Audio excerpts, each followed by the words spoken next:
ఈ నాలుకను దేని కొరకు ఉపయోగించుకోవాలో తెలియదంట మానవ సమాజానికి.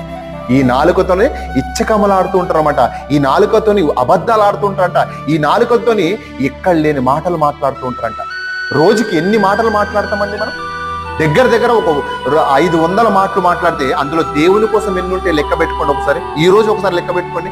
ఈ రోజు పొద్దున్న నుంచి ఇప్పటిదాకా ఎన్ని మాటలు మాట్లాడుతాం? ముసలమ్మ ముచ్చట్లు ఎన్ని పెట్టుకుంటాం అందరితో మనం? పక్కన ఇంటి వాళ్ళతోని, ఇంటి పక్కన వాళ్ళతోని, బంధువులతోని, చుట్టాలతోని, స్నేహితులతోని, అందరితోని మాట్లాడుతూనే ఉంటా. లడలడ రాత్రి పడుకునే దాకా కూడా ప్రశాంతత ఉండదు నాలుకకి. నాలుక లేకపోతే నీ మాటలు రావండి. నాలుక లేకపోతే నువ్వు మాట్లాడలేవు. బెబ్బ భూగవాళ్ళగా ఉంటుంది. అబ్బా దెబ్బ జబ్బ లెక్క.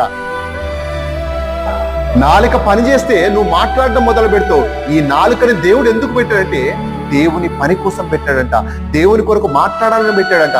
దేవుని సువార్త చేయాలని పెడితే మనం ఈ నాలుకను దేని కొరకు వాడుకుంటున్నామండి?